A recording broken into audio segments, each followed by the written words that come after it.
Welcome friends, AIIMS इन foundation YouTube channel पे आप लोगों का स्वागत है।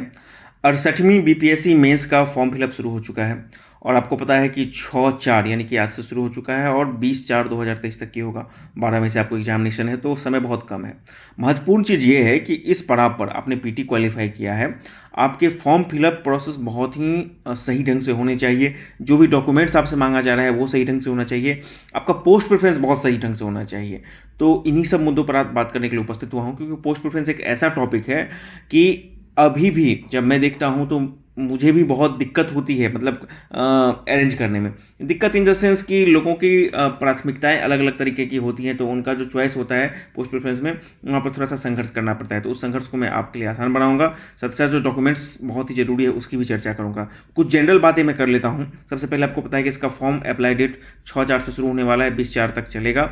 और आपको फॉर्म एडिट का जो ऑप्शन दिया जाएगा, कब दिया जाएगा? आप जैसे ही फॉर्म सबमिट कर देते हैं तो आपको एडिट का ऑप्शन दिया जाएगा। और एडिट कब तक रहेगा? तो आपको 22/4/2023 तक, यानी कि आप फॉर्म जब भी भरते हैं 6 तारीख के बाद से और उसको सबमिट कर देते हैं फाइनल, तो उसको एडिट का ऑप्शन आपके पास आएगा एक बार फिर से। 22/4/2023 तक ही आपको एडिट करने का समय देगा। तो ये हो गया। कुछ महत्वपूर्ण चीज़ें क्या है कि आप एडिट कौन कौन सी चीज़ें कर सकती हैं। तो जैसे कि आपका नाम के में स्पेलिंग में कोई दिक्कत है, मदर फादर के नाम में कोई स्पेलिंग में दिक्कत है, तो इन चीज़ों को आप चेंज कर सकते हैं, ठीक है ना। एड्रेस इत्यादि को जो चेंज नहीं कर सकते हैं वो कुछ चीज़ें हैं। आप कैटेगरी चेंज नहीं कर सकते हैं, सेक्स यानी कि मेल फीमेल चेंज नहीं कर सकते हैं, डीओ भी चेंज नहीं कर सकते हैं, आपने जो पहचान पत्र दिया था आईडी उसको चेंज नहीं कर सकते हैं। तो ये जो 4 चीज़ है उसको आप चेंज नहीं कर सकते हैं, कैटेगरी, सेक्स, डीओबी, आईडी। बाकी चेंजेबल चीज़ का ऑप्शन वहाँ पे आपको दिखेगा, आप जब उसमें जाइएगा यदि जरूरत पड़ेगा तो।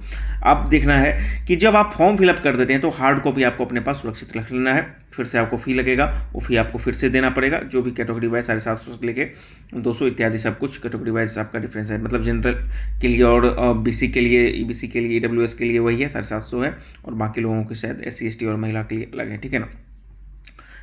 आ जाते हैं अब हम लोग पोस्ट प्रेफरेंस पे आएंगे। हाँ, महत्वपूर्ण चीज़ क्या है कि पोस्ट प्रेफरेंस आपको अभी भरना है ऑनलाइन, जो है मेंस फॉर्म फिलअप के समय है। लेकिन महत्वपूर्ण डॉक्यूमेंट की बात कर लेते हैं। आपको पता है कि आपके सारे डॉक्यूमेंट्स जो होंगे वो आपको पीटी फॉर्म भरने के जो लास्ट डेट था, यानी कि 10 जनवरी 2023, 10/1/2023 तक होने चाहिए, उससे पहले के होने चाहिए। नहीं तो उसके बाद यदि आपके पास कोई भी मतलब सर्टिफिकेट का इशू डेट है तो वो आपके लिए वैलिड नहीं रहेगा। कुछ महत्वपूर्ण चीज़ें मैं आपको बता रहा हूँ। सबसे पहले आपको मैट्रिक का जो है मार्कशीट और सर्टिफिकेट होना चाहिए। स्नातक का उसी तरह से मार्कशीट और सर्टिफिकेट होना चाहिए, मतलब 10/1/2023 से पहले तक का आपके पास होना चाहिए। ईबीसी और बीसी के लिए आपको एनसीएल बनेगा, नॉन क्रीमी सर्टिफिकेट बनेगा। ईडब्ल्यूएस के लिए आपको ईडब्ल्यूएस सर्टिफिकेट बनेगा। एससी एसटी के लिए जाति प्रमाण पत्र बनेगा। तो ये सारी चीज़ें आपके पास होनी चाहिए। एक महत्वपूर्ण चीज़ और है, यदि आप किसी सरकारी सेवा में या प्राइवेट सेवा में, केंद्र सरकार या फिर बिहार सरकार के अंतर्गत, प्राइवेट सेवा नहीं मतलब केंद्र सरकार या फिर बिहार सरकार के अंतर्गत किसी भी मतलब की सेवा में कार्यरत हैं और आपने वहाँ पर मेंशन किया है, तो आपको पूर्व सर्विस का एनओसी भी अभी ही लगाना पड़ेगा। तो ये कुछ महत्वपूर्ण चीज़ें हैं, ठीक है ना। अब आ जाते हैं आप लोगों के लिए जो ऑप्शनल पेपर है, मतलब कि उसमें आपको क्या है तो 30% मार्क लाना है, जो कि एमसीक्यू होगा। उस सब पर मैंने विषय के संबंध में एक पहले वीडियो बना दिया है। महत्वपूर्ण चीज़ ये है कि आपको जनरल हिंदी में 30% अंक लाना है, जबकि ऑप्शनल पेपर में आपको जनरल है तो 40%, बीसी है तो 36.5%, ईबीसी है तो 34%, और एससी एसटी के लिए 32%। इतना नंबर लाना आपके लिए 100 में जरूरी होगा। तो ये चीज़ जो हम लोग छोड़ते हैं। अब आ जाते हैं हम लोग पोस्ट प्रेफरेंस पे, जो सबसे इसका महत्वपूर्ण चीज़ है, ठीक है ना। सारे सर्टिफिकेट आपको 10/1/2023 से पहले के होने चाहिए, ये ध्यान रखना है आपको। अच्छा, जो विवाहित महिलाएं हैं और आरक्षण का दावा करती हैं, तो उनका जो सर्टिफिकेट बनेगा वो पिता के नाम से बनेगा। खासकर आपको बीसी महिला या फिर एससी महिला, ठीक है ना, इस चीज़ों का आपको ध्यान रखना है।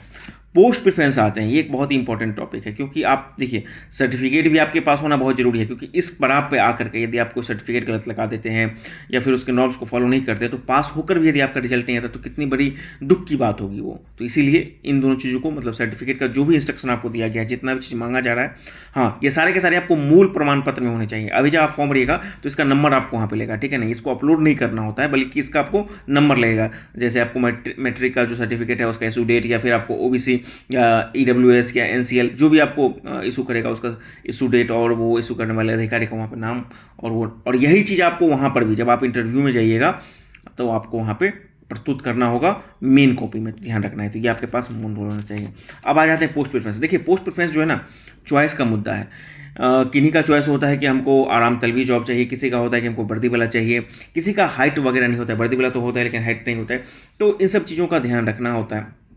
तो पोस्ट प्रेफरेंस बिल्कुल एक प्राइवेट अफेयर है, मतलब कि आपके इंटरेस्ट पर डिपेंड करता है कि आप क्या चाहते हैं, आपका मतलब कि अप्रोच क्या है।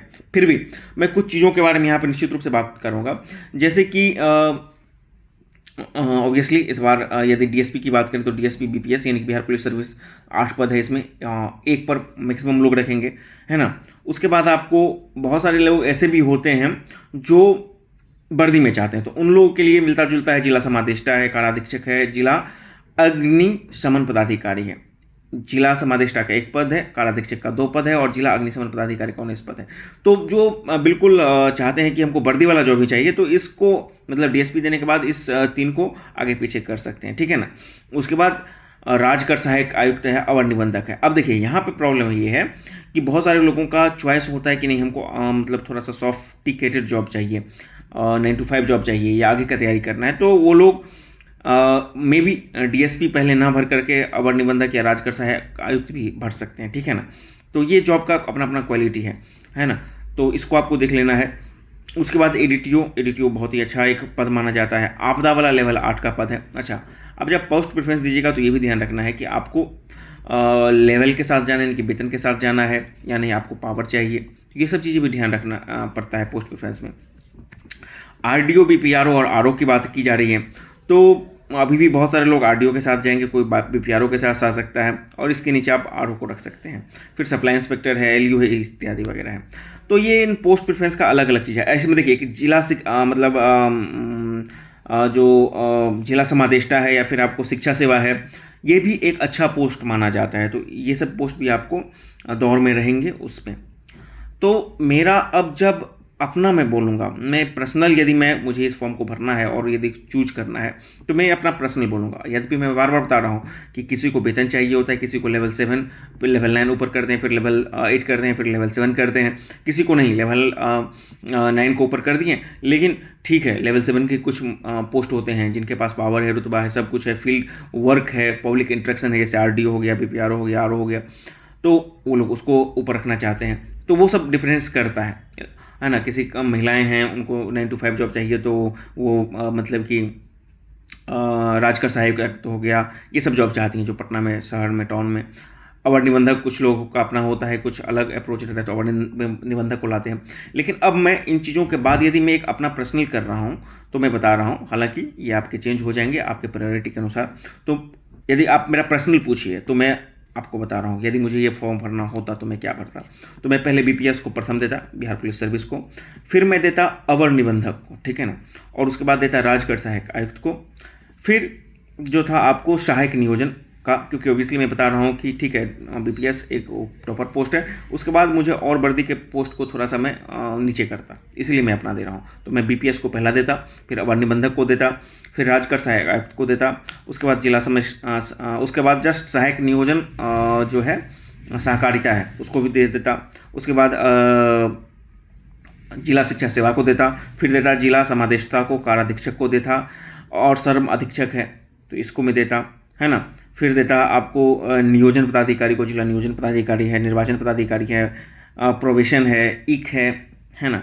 और उसके बाद में एडीटीओ को देता, और एडीटीओ के बाद में देता आपदा वाला लेवल 8 का पद है, फिर आरडीओ को देता, फिर मैं आरडीओ के बाद आपको आरओ और बीपीआरओ में से कुछ को देता, लेकिन अभी आरडीओ के बाद मैं जस्ट बीपीआरओ को देता, फिर आरओ को देता, और उसके बाद में देता सप्लाई इंस्पेक्टर को, फिर एलईओ को देता, और एससी एसटी को सबसे, ये सप्लाई इंस्पेक्टर, एलईओ और एससी एसटी, ये लास्ट के 3, मतलब एससी एसटी सबसे नीचे, उसके बाद उसके ऊपर एलईओ, और फिर उसके ऊपर एसआई को, मतलब ये लास्ट से 3 को मैं इस रेंज में देता, और 1-2 और पद हैं उसको मैं इस बीच में अरेंज करता। मुख्य रूप से आपको बीपीएससी में आपका पोस्ट प्रेफरेंस बहुत ही महत्वपूर्ण हो जाता है सिलेक्शन के समय में, क्योंकि बीपीएससी जो फर्स्ट प्रेफरेंस रहता है पोस्ट का, और वही पोस्ट आपके तीसरे चौथे प्रेफरेंस में जाता है, तो फर्स्ट प्रेफरेंस वाले का हमेशा उस पोस्ट के लिए मतलब कि जो चुनकर आने की संभावना बढ़ जाती है। तो हमेशा आपको ध्यान में रखना है कि आपकी प्रायोरिटी क्या है, वेतन है या फिर आपका मतलब कि पावर है, वेतन के साथ पावर दोनों है, या फिर आपको थोड़ा सा 9 to 5 वाला जॉब है। जैसे कि आपको ये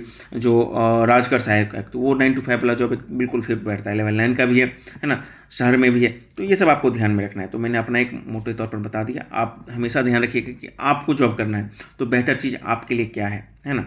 किसी को वर्दी चाहिए, किसी को मतलब साधारण चाहिए, तो इस तरह से आप देख सकते हैं। तो वही है मेरा। तो इन चीज़ों के बाद मैंने लास्ट से 3 बता दिया कि लास्ट से मैं SC ST LEO और SI, इस लास्ट से 3 को ऊपर में बढ़ाता, और ऊपर से मैं जाता BPS अवर निबंधक, राजकर सहायक आयुक्त, उसके बाद सहायक नियोजन पदाधिकारी, जिला शिक्षा पदाधिकारी, जिला समादेष्टा, कर अधीक्षक, श्रम अधीक्षक, उसके बाद लेवल 9 का जो भी है, नियोजन है, निर्वाचन है, प्रोवेशन है, इक है, ADTO और आपदा, इस सब को मैं दे करके आगे बढ़ता।